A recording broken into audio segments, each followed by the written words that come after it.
اللہم صلی علی سیدنا محمد وعلی آل سیدنا محمد۔ نہ درود پڑھتے ہیں نہ وظیفے پڑھتے ہیں، کہاں سے رحمت آئے؟ یہ ان کی حالت ہے۔ اور پھر بچے بھی ایسے ہی ہوں گے، قتل کریں گے، قتل ہوں گے، اور ان کا خود ہی ایسے ہیں نا، تو اولاد کیسے؟ وہ بھی ایسی ہوگی۔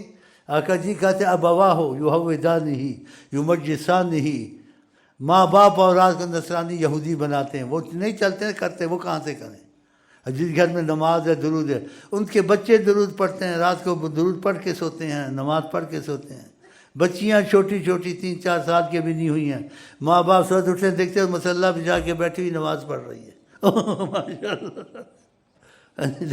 مصلی پہ جا کے ایسے نماز پڑھ رہی، پتہ کیا کرے، وہ حیران ہو گئے۔ تو جیسے گھر کا ماحول ہوگا، خود ہی اپنے اولاد کو، اپنے خاندان کو تباہ کر کے جاتے ہیں۔ آقا جی اگر تم حضرت محمد سے محبت کرو، ان کو اپنے گھر میں رکھو، ان کی یاد کو رکھو، سمجھو ان کی نظر تمہارے اوپر ہے، تو تمہارا گھر محفوظ رہے گا۔ جدھر ان کی نظر ہوتی ہے وہاں مصیبتیں نہیں آتی ہیں۔ یہ بہت سچی بات ہے، رحمت للعالمین۔